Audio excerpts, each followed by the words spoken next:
Hello students, आज का हमारा टॉपिक है Debye theory of heat capacity of solids. सबसे पहले हम एजम्पशंस देख लेते हैं डीबाई थ्योरी की। Debye theory most important questions में से एक है और आएगा ना एग्जाम में तो 16 मार्क्स के नियर अबाउट ही आएगा, इससे कम में नहीं आएगा। या तो Einstein theory of heat capacity of solid आएगा या फिर डीबाई थ्योरी आएगा। इन दोनों में से एक क्वेश्चन 100% आता ही है इस यूनिट में से, ठीक है। तो सबसे पहले हम Einstein theory of heat capacity में क्या देखा था कि जो एटम है ना वो वाइब्रेट करेगा सिंपल हार्मोनिक ऑसिलेटर की तरह इंडिपेंडेंटली ऑफ नेबरिंग एटम। मतलब एक एटम यहाँ पे वाइब्रेट कर रहा है ना, तो वो दूसरा एटम यहाँ पे वाइब्रेट कर रहा है, तो इस एटम की वाइब्रेशन इस एटम से की वाइब्रेशन से अफेक्ट नहीं करेगी। मतलब इंडिपेंडेंटली वाइब्रेट करता है एटम। लेकिन रियल सिचुएशन में देखा गया तब क्या पता चला, ये पता चला कि जो एटम वाइब्रेट कर रहा है ना वो दूसरे एटम की फील्ड फोर्स से अफेक्टेड होगा, ठीक है। तो हम फाइनली क्या कहेंगे, जो एटम है ना क्रिस्टल में वो इंडिपेंडेंट नहीं है, मतलब वो डिपेंड कर रहा है। और जो एटम है ना वो कपल्ड होगा एक दूसरे के साथ, तो जो कंप्लीट सॉलिड है ना वो कंसीडर किया जाएगा इलास्टिक बॉडी की तरह। तो इसी की इंग्लिश देख लेते हैं एक बार कैसे लिखेंगे। In Einstein theory of heat capacity of solids each atom is suppose to vibrate as a simple harmonic oscillator independently of its neighboring atoms and vibrate with some natural frequency, but in real situation each atom is under the influence of the field of force of a number of other vibrating atoms. So we can say that atoms in a crystal are not independent but they are coupled with each other and the whole solid is considered as like a elastic body. ऐसा diagram सा बना के दिखा सकते हैं आप, जिसमें ये हमारे पास इलास्टिक बॉडी की तरह काम कर रहे हैं, ठीक है। और ये क्या है, हमारी ये लैटिस पॉइंट है जहाँ पे एटम वाइब्रेट कर रहे हैं, ठीक है। अब देखो डीबाई ने क्या अज्यूम किया। Debye assume that the crystal behaves like a huge molecule where the motion of an atom affect the motion of the neighboring atom. Debye ने क्या अज्यूम किया, जो है ना क्रिस्टल है वो बिहेव करेगा एक मॉलिक्यूल की तरह, जहाँ पे एक एटम का मोशन अफेक्ट करेगा नेबरिंग एटम के मोशन से, ठीक है। मतलब एक एटम अफेक्ट होगा दूसरे एटम के मोशन से। सेकंड अज्यूम्पशन देखो अब, according to Debye model elastic standing waves are produced due to the vibration of atoms. जब एटम वाइब्रेट करेगा ना तो डीबाई ने क्या कहा कि इलास्टिक स्टैंडिंग वेव्स बनेंगी, ठीक है। थर्ड पॉइंट क्या होगा, Debye assume that properties of a crystal depend upon the determining of possible frequencies for the vibrational modes, ठीक है। डीबाई ने कहा कि जो क्रिस्टल की प्रॉपर्टीज़ होंगी ना वो डिपेंड करेंगी कि कितनी पॉसिबल फ्रीक्वेंसीज हैं वाइब्रेशनल मोड्स की, ठीक है। In order to determine the normal vibrational frequencies, Debye assumed them to be equivalent to the fundamental vibrational frequencies. अब नॉर्मल वाइब्रेशनल फ्रीक्वेंसीज निकालने के लिए एटम की डीबाई ने क्या अज्यूम किया, उनको मान लिया equivalent to fundamental vibrational frequencies. यहाँ तक लिख देना काफ़ी है। अब फिफ्थ पॉइंट में क्या किया उसने, Debye assume the total number of vibrational modes are limited to 3n and each having a unique frequency. Fifth assumption में डीबाई ने कहा कि जो total number of modes of vibration है ना वो लिमिटेड ही है, जो किसके इक्वल है 3n। यानी सिंपली आप लिख इस पूरे पॉइंट को कंप्लीटली बाइंड अप करके लिखना चाहो तो ऐसे लिख देना कि total number of vibrational modes equal to 3n, ठीक है। अब एक और एजम्पशन लिखी, assuming a continuous distribution of frequencies the frequency distribution is defined as. अब एक कॉन्टीन्यूस डिस्ट्रीब्यूशन किया गया फ्रीक्वेंसीज का, और जो फ्रीक्वेंसी डिस्ट्रीब्यूशन किया गया ना वो इस तरह किया गया कि जिसमें लिखा गया dn equal to F of nu D nu, जिसे हम इक्वेशन 1 मानेंगे। जहाँ पे dn क्या होगा, number of modes of vibration in frequency range nu to mu plus D nu. ये dn होगा, मतलब कितनी मोड्स ऑफ वाइब्रेशन होंगे कहाँ से कहाँ, म्यू से म्यू प्लस डी न्यू, ठीक है। तो स्टार्टिंग से मैं बता देती हूँ एक बार 3 एजम्पशंस क्या क्या थी। पहली एजम्पशन में हम लिख देंगे आइंस्टीन वाली बात कि इंडिपेंडेंट एक एटम वाइब्रेट करेगा इंडिपेंडेंटली दूसरे एटम से, लेकिन रियल सिचुएशन में क्या है कि हर एटम डिपेंड करेगा फील्ड फोर्स के, मतलब नेबरिंग वाइब्रेटिंग एटम्स के, ठीक है। तो हमने क्या कह दिया कि जो एटम्स है ना क्रिस्टल में वो इंडिपेंडेंट नहीं है, वो कपल्ड है ईच अदर के साथ। तो सॉलिड क्या कंसिडर की जाएगी, इलास्टिक स्प्रिंग की तरह, ठीक है। इलास्टिक स्प्रिंग की तरह बता देंगे, फिर उसमें बता देंगे एक एटम का मोशन दूसरे नेबरिंग एटम के मोशन से अफेक्ट होगा, ये पीछे वाली बात है। अब दूसरी बात बता देंगे कि जब एटम वाइब्रेट होगा ना तो उससे क्या बनेंगी, इलास्टिक स्टैंडिंग वेव्स बनेंगी। तीसरे पॉइंट में बता देंगे कि जो भी प्रॉपर्टीज़ होंगी ना क्रिस्टल की वो डिटरमाइन की जाएंगी पॉसिबल फ्रीक्वेंसीज से वाइब्रेशनल मोड्स की। तो ये नंबर ऑफ वाइब्रेशनल मोड्स है ना वो किसके इक्विवेलेंट मान लिए, फंडामेंटल वाइब्रेशनल मोड्स की। अब जो वाइब्रेशनल मोड्स है ना वो कैसे निकालेंगे, वो 3n होंगे, ठीक है, लिमिटेड है। सिक्स्थ में हम बता देंगे कि फ्रीक्वेंसी का कॉन्टीन्यूस डिस्ट्रीब्यूशन होगा, और जो कॉन्टीन्यूस डिस्ट्रीब्यूशन है फ्रीक्वेंसी का वो डिफाइन किया गया है ऐसे, D of n is equal to F of nu D nu, और dn होगा number of modes of vibration in frequency range nu plus D nu, ठीक है। यहाँ तक आपको क्लियर हो गया है। अब हम आगे चलते हैं। अगर कहीं भी कोई भी डाउट हो तो आप कमेंट सेक्शन में लिख सकते हैं। अगर हम उस इक्वेशन को इंटीग्रेट कर देते हैं ना 0 से न्यू डी, तो क्या आ जाएगा 0 से nu D F of nu D nu equal to 3n। D of N को इंटीग्रेशन करेंगे तो क्या बचेगा n, इंटीग्रेशन से डिफरेंशिएशन कैंसिल आउट हो जाता है, ऐसे ही तो होता है डी ऑफ n। तो यहाँ से यहाँ कैंसिल, और number of vibration modes equal है किसकी 3n की, तो यहाँ पे 3n लिखा हुआ है, इसे हम इक्वेशन 2 नाम दे देंगे। इक्वेशन 2 नाम देने के बाद एक 7th पोस्टुलेट और बच जाती है, वो देख लो एक बार। There is a maximum possible oscillation frequency nu d is called dy frequency and above which no vibration takes place। ये जो nu d हमने माना था ना, यहाँ पे ये बताया हुआ है, इसको एक्सप्लेन किया हुआ है कि nu d क्या है। एक nu d को बोला गया है dy फ्रीक्वेंसी, और ये जो dy फ्रीक्वेंसी है वो क्या होती है, यहाँ पे एक मैक्सिमम पॉसिबल ऑसिलेशन फ्रीक्वेंसी है, मतलब मैक्सिमम पॉसिबल ऑसिलेशन फ्रीक्वेंसी ही dy फ्रीक्वेंसी है, जिसके ऊपर कोई भी वाइब्रेशन टेक्स प्लेस नहीं करेगा। ठीक है, यही मेन बात है कि इसके ऊपर म्यू डी से ऊपर कोई भी वाइब्रेशन टेक्स प्लेस नहीं करेगा। अब हम देख लेते हैं derivation of heat capacity of solids, D by वाला डेरिवेशन है। ठीक है, एजम्पशंस लिख दें, 16 मार्क्स में आए, फिर उसकी डेरिवेशन बताएंगे।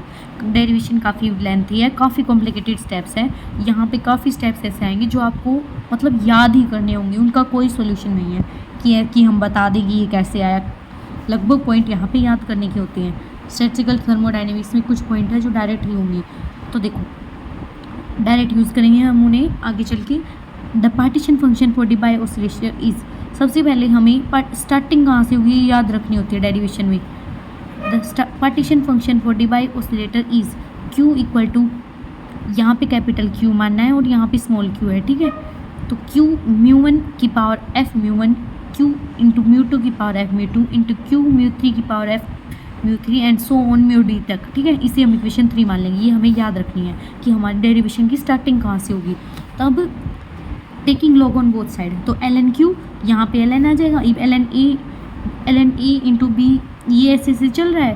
तो देखो ये एल एन क्यू का L N Q as it is रखा हुआ है। अब देखो ये कहाँ तक चलेगा, 1 से लेके डी तक चल रहा है, तो और L N A into B क्या होता है, L N A plus B, तो ये प्लस में जाएंगे, सीधा डायरेक्ट लिखा हुआ है, नेक्स्ट स्टेप ना करके कि समीशन लगा के ये सारे सम में आएंगे, और क्या बचेगा F of nu one into L N Q of nu one nu I, sorry ये कैसे है, देखो लोग की पावर में कुछ भी होता है, जैसे एल एन ए है तो पावर आगे आ जाती है, तो एल एन एक्स की पावर ए है तो क्या आ जाएगा ए एल एन एक्स, तो यही एफ ऑफ न्यू वन आगे आ जाएगा, या इसमें भी सब में आगे आएगा ए प्लस बी लगा के, L N A plus L N B plus L N C plus dot dot dot L N nu D तक ऐसे आएगा। फिर पावर को आगे लाएंगे नेक्स्ट स्टेप में, ये मैंने डायरेक्ट लिखा हुआ है यहाँ पे ये स्टेप। ठीक है, तो nu one nu two nu I तक लिख सकते हैं, तो यही लिखा हुआ है F of nu I into L N Q nu I, इतना हो गया। इसे हम इक्वेशन 4 नाम दे देंगे।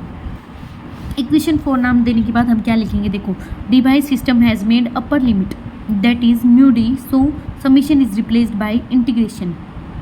इतनी ना लिखिए, आप डायरेक्ट भी लिख सकते हैं कि as a result of continuity nu D, as a result of continuity summation is replaced by integration. Direct आप इतना ही लिख देना कि result of continuity summation is replaced by integration, तो समीशन को रिप्लेस कर देंगे इंटीग्रेशन से।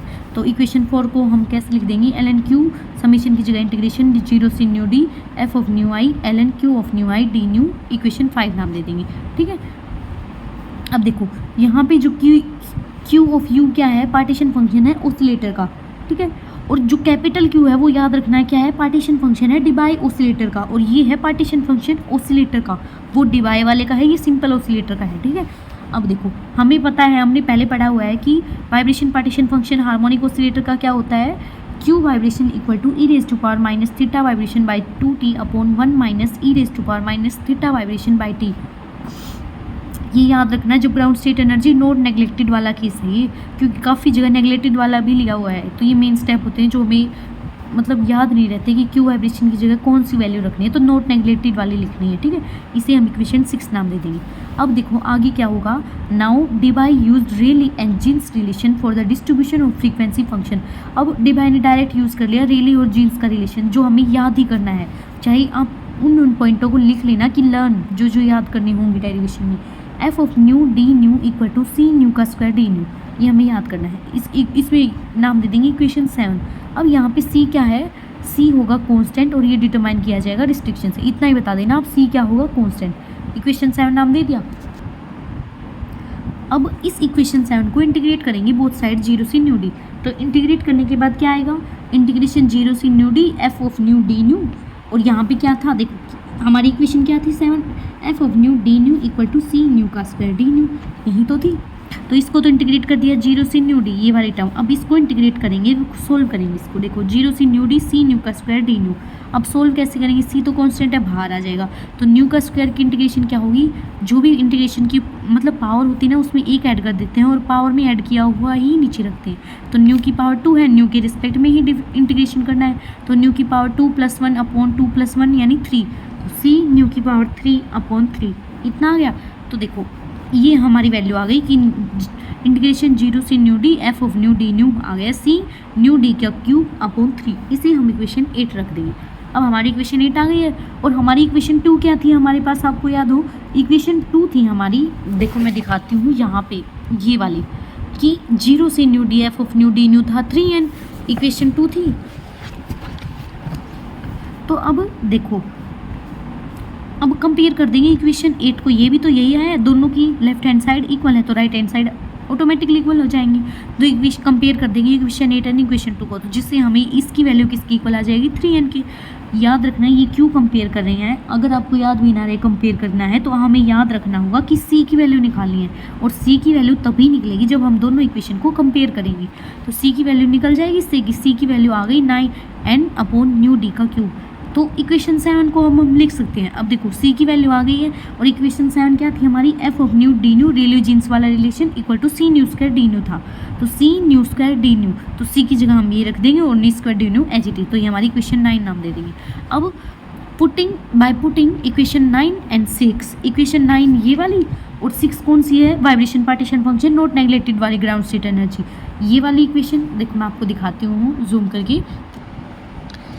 एक तो हमारी ये वाली इक्वेशन, और एक हमारी कौन सी इक्वेशन जो अभी आई है ये वाली इक्वेशन, इन दोनों को जब हम पुटिंग करेंगे ना इक्वेशन 5 में, इक्वेशन 5 कौन सी होगी हमारे पास, ये वाली ln q इक्वल टू 0 से nu D F of nu I ln q new I D new, मतलब हमारे पास q वाइब्रेशन की वैल्यू है और हमारे पास क्या वैल्यू है F of nu D nu, यही तो है। तो ये डायरेक्ट वैल्यू पुट कर सकते हैं, तो हम वैल्यू पुट करेंगे। अब तो वैल्यू पुट करने के बाद partition function for the D by crystal becomes ln q 0 से न्यू डी, c की वैल्यू रखी है सबसे पहले, यही तो रखा हुआ है, यही डायरेक्ट लिखा हुआ है 9n न्यू डी का cube new square D nu, और बीच में ln q था ना, तो q की वैल्यू वाली partition function vibration partition function वाली रखी हुई है q वाइब्रेशन वाली, तो ln e raise to power minus theta vibration by 2t upon 1 minus e raise to power minus theta vibration by t, इतना आ गया।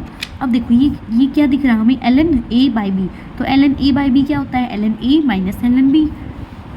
अब देखो ln q इक्वल टू 0 से nu D 9n nu D का cube into ln a by b लगाया, तो ln a minus ln b, तो log और e कैंसिल आउट हो जाता है, तो बचा क्या minus theta vibration by 2t, इतना हो गया माइनस, फिर क्या बचा ln b ln into 1 minus e raise to power minus theta vibration by t, इतना आ गया। ln a बाई b रखा है, सिंपली खोला है बस, और mu square D nu as it is.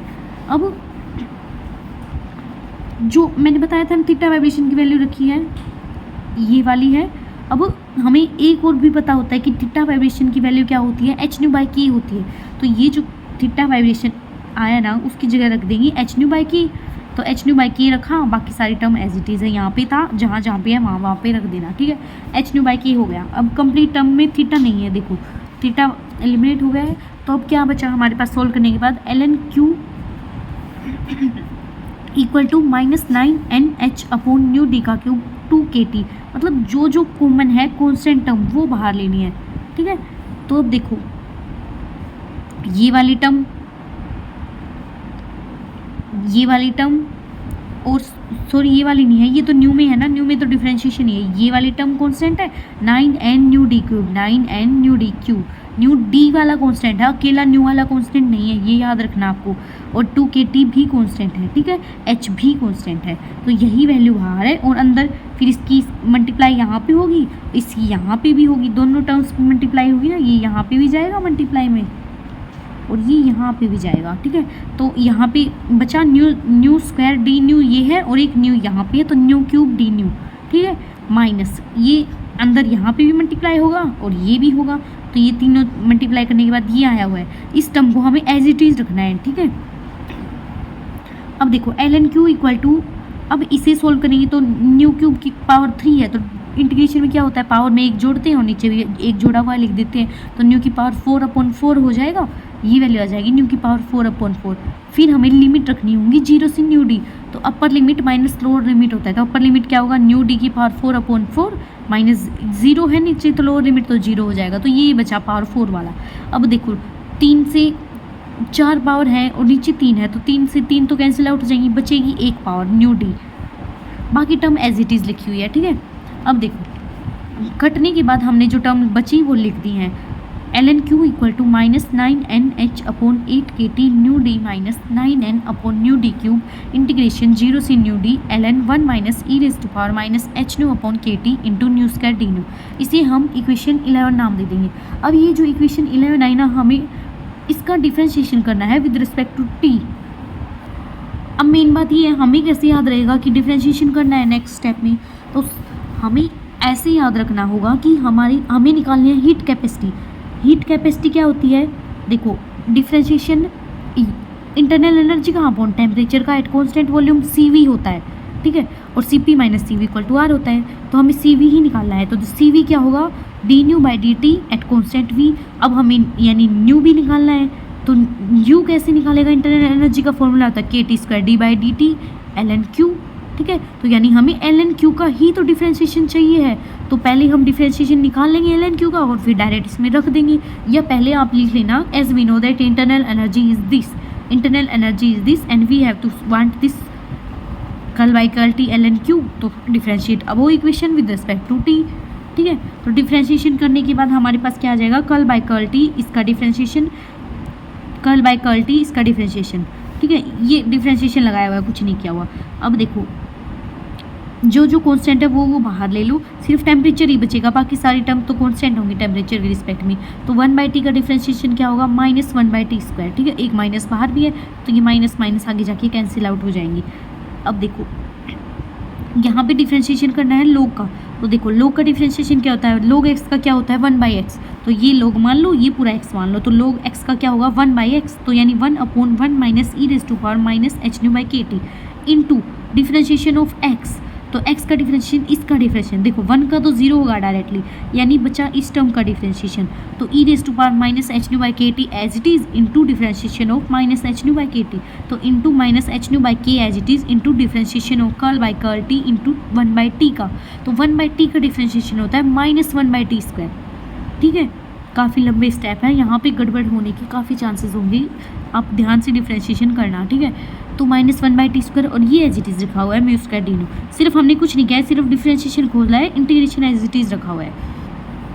अब हमें एक स्टेप याद रखना होगा कि यहाँ पे e raise to power h/kt से मल्टीप्लाई और डिवाइड करना होगा, e raise to power h/kt से मल्टीप्लाई और डिवाइड करेंगे तो ये वाली टर्म तो कैंसिल आउट हो जाएगी, और यहाँ पे नीचे क्या बचेगा, e raise to power h/kt, यहाँ पे और यहाँ पे करना है, मान लो e raise to power h/kt, e raise to power h/kt, तो ये देखो ये प्लस का है, ये माइनस का है, ये तो कैंसिल आउट हो जाएगा, और यहाँ पे ये इसके साथ मल्टीप्लाई और इसके साथ, तो e raise to power h/kt minus ये 1 हो जाएगा, कैंसिल आउट होके, तो ये 1 बच गया, बाकी सारी टर्म एज इट इज़ रखी हुई हैं, इसे हम इक्वेशन 12 नाम दे देंगे। अब curl by curl T ln Q की वैल्यू आ चुकी है, तो हमें इंटरनल एनर्जी का फॉर्मूला पता है क्या होता है, U = KT का square curl by curl T ln Q at constant V, तो ये इसकी जगह ये प्री रख सकते हैं, तो put equation 12 in equation star, तो इक्वेशन 12 रखने के बाद हमारी ये इक्वेशन आ जाएगी, कुछ नहीं, सिर्फ ये वैल्यू की जगह पूरी कंप्लीट टर्म्स रख देनी है, तो कंप्लीट टर्म रखने के बाद आई U = KT² 9 into 9nh nu D upon 8kt² plus 9n upon nu D cube integration 0 से nu D upon 1 upon e raise to power h nu upon kt minus 1 into h nu upon kt² nu square into D nu. यहाँ तक पूछने के बाद तो derivation लगभग ख़त्म होने को है, ठीक है। अब देखो अंदर मल्टीप्लाई कर देते हैं kt² की, यहाँ से यहाँ तो कैंसिल आउट हो जाएगा, इसकी भी मल्टीप्लाई, यहाँ पे भी मल्टीप्लाई, तो देखो यहाँ पे पहले इससे करते हैं, तो n kt² बच जाएगा, कट जाएगा सॉरी, तो बचा क्या 9nh न्यू डी अपॉन 8 ये बचा, अब kt² इसके साथ, तो 9n nu D cube kt² और बाकी सारी टर्म एज इट इज़ रखी हुई है, ठीक है। अब देखो u = 9h new D upon 8 plus 9 upon nu D cube. अब देखो यहाँ पे क्या क्या वैल्यूज़ आई, इंटीग्रेशन 0 से nu D H nu upon K T upon E raise to power H nu upon K T -1 into nu square D nu. आप ये ना रखना चाहें तो यहीं को इसी इक्वेशन को इक्वेशन 13 रख देना। फाइनल रिजल्ट तो हमें याद ही रखना है, क्योंकि कोई ऑप्शन नहीं है कि अगर फाइनल रिजल्ट याद नहीं हुआ तो पूरे डेरिवेशन बीच में गड़बड़ हो भी जाती है, तो फाइनल रिजल्ट होगा तो चांसेस होंगे कि मतलब नंबर कम कटें आपके एग्ज़ाम में। तो देखो यहाँ इसी को इक्वेशन 13 नाम दे देना, चाहे आप इसी को इक्वेशन 13 नाम दे देना और फिर लिख देना differentiate equation 13 with respect to T and after solving the integral part. ये वाले पार्ट को हम जब सोल्व करेंगे तो हमारे पास वैल्यू आ जाएगी सी वी की। ठीक है, तो देखो सी वी की कैसी वैल्यू आई, क्योंकि सी वी क्या होता है, curl nu by curl T at constant V. अब इसी को तो डिफरेंशिएट करेंगे विद रिस्पेक्ट टू टेम्परेचर और इंटीग्रल पार्ट को सोल्व करने के बाद हमारे पास heat capacity at constant value में आ जाएगी, जो हमें याद रखनी है, याद रखना है ये बात। तो सी वी की वैल्यू आएगी 3r into 4d theta D by T minus 3 theta D by T upon E raise to power theta D by T -1 bracket closed. ये हमें इक्वेशन 14 बोलना है। ठीक है, यही हमारा मेन रिजल्ट है। फिर उसके बाद तो केसेस होंगे लो टेम्परेचर और हाई टेम्परेचर के। तो देखो अब यहाँ पे हमें एक्स्ट्रा इन्फॉर्मेशन देना चाहिए तो आप बता सकते हैं, हमारे पास जहाँ पे जो ये एक्स डी है ना वो एच न्यू डी बाई के टी है, और जो एक्स डी है ना वो थीटा डी बाई टी है। ठीक है, एच न्यू बाई के होता है थीटा डी, तो by T theta D equal to H nu D by K, मतलब एक साइड लेना थीटा डी की वैल्यू निकाल लेना। इन दोनों केसों को कंपेयर करेंगे तो थीटा डी की वैल्यू आराम से निकल जाएगी, जो आएगी एच न्यू डी बाई के। ठीक है, अब देखो केसेस देख लो लो टेम्परेचर की और हाई टेम्परेचर की। और ये जो थीटा डी है वो क्या है, यही है characteristic D by temperature of crystal. ठीक है, अब देखो केसेस देख लो हाई टेम्परेचर की और लो टेम्परेचर की। लगभग केसेस पूछता ही है एग्जाम में कि एक्सप्लेन करो with D by heat capacity, explain करो विद हाई टेम्परेचर और लो टेम्परेचर। तो देखो जब टेम्परेचर बहुत ज़्यादा हाई होगा ना तो थीटा डी बाई टी की वैल्यू बहुत ज़्यादा कम होगी। तो थीटा डी बाई टी की वैल्यू बहुत ज़्यादा कम होगी तो ये जो वैल्यू है ये कम होगी। ठीक है, तो देखो अब ये जो value theta D by T तो बहुत कम है, लेकिन जो E raise to power theta D by T है ना वो किसके नियर अबाउट है, 1 plus theta D by T. तो हमारे इक्वेशन 14 को क्या लिख देंगे कि C V equal to 3r 4d into theta D by T -3 into theta D by X D. क्या है हमारे पास, एक्स डी है थीटा डी बाई टी, यही तो बताया हमने पीछे की where X D is equal to theta D by T. तो 3 यहाँ पे हमने फाइनल रिजल्ट में थीटा डी बाई टी लिखा है, उसकी जगह हम एक्स डी आसानी से लिख सकते हैं। ठीक है, जहाँ जहाँ पे थीटा डी बाई टी है वहाँ एक्स डी लिख सकते हैं। ये एक्स डी लिखने के बाद वाला एक्सप्रेशन है। तो अब देखो 3 into theta D by T upon 1 plus theta D by T -1 इतना हो गया। अब देखो यही तो वैल्यू है, ये raise to power theta D, ये इसी को बोला हुआ है तो इसकी जगह ही रखा हुआ है 1 plus theta D by T. 1 से 1 कैंसिल आउट हो जाएगा, बचा क्या theta D by T. Theta D by T से theta by T cancel out हो जाएगा, बचा -3। ये वाली टर्म एज इट इज़ लिखी हुई है -3। अब क्या कहा, हाई टेम्परेचर पे जो वैल्यू ऑफ डी है ना वो अप्रोच करेगी यूनिटी की तरफ, मतलब डी की वैल्यू यूनिटी की तरफ जाती जाएगी, यानी डी की वैल्यू नियर अबाउट 1 है। तो ये वाली जो वैल्यू है D into theta D by T, ये वाली जो वैल्यू है वो नियर अबाउट 1 है जब लिमिट टी टेंड करेगी इन्फिनिटी पे, मतलब जब टेम्परेचर बहुत ज़्यादा हाई होगा। ठीक है, तो ये वैल्यू टेंड कर गई 1 पे, तो सी वी की वैल्यू क्या आ गई 3r, क्योंकि ये सारी वैल्यू देखो ये वैल्यू टेंड कर गई 1 पे, यानी ये वैल्यू 1 है, तो बचा क्या 3r इंटू 4 इंटू 1 -3, तो 3r 4 -3 बचा क्या 3r इंटू 1 यानी 3r। यही लिखा हुआ है C we approaches to 3r या सी वी नियर अबाउट 3r, आप कुछ भी बोलो, सी वी की वैल्यू 3r ही आनी है। ठीक है, अब लो टेम्परेचर पे और देख लो, लो टेम्परेचर पे जब टेम्परेचर बहुत कम होगा यानी 0 के अबाउट होगा तो limit T tend to 0 theta D upon T into D is, ये डायरेक्ट हमें याद रखना है ये रिजल्ट कि जब लिमिट टी टेंड टू 0 करेगी तो theta D by T into D near about करेगा पाई की power 4/5 into 1 upon x T का क्यूब। ठीक है, इतना लिखने के बाद हम कह देंगे कि इक्वेशन 4 है ना वो क्या बन जाएगी, डायरेक्ट वैल्यू रख देना, ये वैल्यू हमें याद करनी है और इक्वेशन 14 बिकम्स डायरेक्ट लिख देना कि C V equal to 3r into 4 pi की power 4/5 into T upon theta D का cube minus 3 theta D by T upon E raise to power theta D by T minus 1। ये value ना भी याद रखो तो चल जाएगा, डायरेक्ट यहीं से वैल्यू पुट कर देना। Theta D by T into D क्या होता है कि मतलब ये जो है ना theta D by T into D, ये वैल्यू डायरेक्ट हमें याद रख लेना है कि क्या है, पाई की power 4 upon 5 T upon theta D का क्यूब, यही याद कर लेना, आप इसे छोड़ देना, ठीक है। डायरेक्ट पुट करने के बाद हम सोल्व करेंगे तो आ गया C V equal to 12r pi की power 4 upon 5 T upon theta D का cube minus 9r theta D by T upon E raise to power theta D by T minus 1। अब ये जो वैल्यू है ना ये बहुत छोटी है, क्योंकि टेम्परेचर तो टेंड कर रहा है जीरो की तरफ, समथिंग अपॉन जीरो, ठीक है। टेम्परेचर तो टेंड कर रहा है जीरो की तरफ, तो ये वैल्यू बहुत स्मॉल होगी और वो नेग्लेक्ट की जा सकती है, ठीक है, नेग्लेक्ट करी जा सकती है। तो लास्ट वाले तो टर्म जीरो हो जाएगी, तो सी वी की वैल्यू क्या बचेगी, ये वाली कि 12r पाई की पावर 4 अपॉन 5 थीटा डी का क्यूब इंटू टी क्यूब आएगा। ये जो पूरी वैल्यू हमें इसे ए नाम दे देना है, और ए क्या होगा हमारे पास, कॉन्स्टेंट, और जो टी क्यूब यही C V equal to A T cube constant रखने के बाद वाली जो वैल्यू आएगी वही बोली जाएगी डी बाई टी क्यूब ला। काफ़ी टाइम ये क्वेश्चन ऐसे भी आ सकता है कि derive D by T cube ला, ठीक है। सी वी इज हेयर, हम आसानी से देख सकते हैं कि सी वी की वैल्यू डायरेक्टली प्रोपोर्शनल है टी क्यूब के। अब हमें ग्राफ बनाना होता है जिसमें हम कंपैरिजन करते हैं आइंस्टीन कर्व का और डीबाई कर्व का, ठीक है। तो देखो यहाँ पे सी वी अपॉन आर है और यहाँ पे टी बाई थीटा डी है, ठीक है। अब देखो आइंस्टीन कर्व में क्या कह रहा है कि 1 2 3 तक जाएगी, सी वी की वैल्यू 3r आ रही है। लो टेम्परेचर और हाई टेम्परेचर में से एक पे 3r आती है, कौन से पे आती है, हाई टेम्परेचर पे। हाई टेम्परेचर पे तो सी वी की वैल्यू 3r आ रही थी, आइंस्टीन की सी वी की वैल्यू 3r आ रही थी, ठीक है। C V equal to 3r का मतलब क्या है, C V upon R equal to 3, यही है सी वी अपॉन आर की वैल्यू यहाँ पे 3 आएगी, ठीक है। कहाँ पे आएगी लिखनी है, हाई टेम्परेचर पे, जब टेम्परेचर बहुत ज़्यादा होगा, और ये हमारा डी बाई कर्व है, ठीक है। इतना ही है इस टॉपिक में, ये मोर देन सफिशिएंट है। आप इतना कर लोगे तो 16 मार्क्स में से नियर अबाउट 12-13 तो एग्जामिनर दे ही देगा। अब आप स्क्रीनशॉट ले सकते हैं। और इस टॉपिक में कोई भी डाउट हो तो आप बता सकते हैं, क्योंकि काफ़ी ट्रिकी टॉपिक है, बहुत ज़्यादा पॉइंट ऐसे हैं जो आपको याद ही करने होंगे।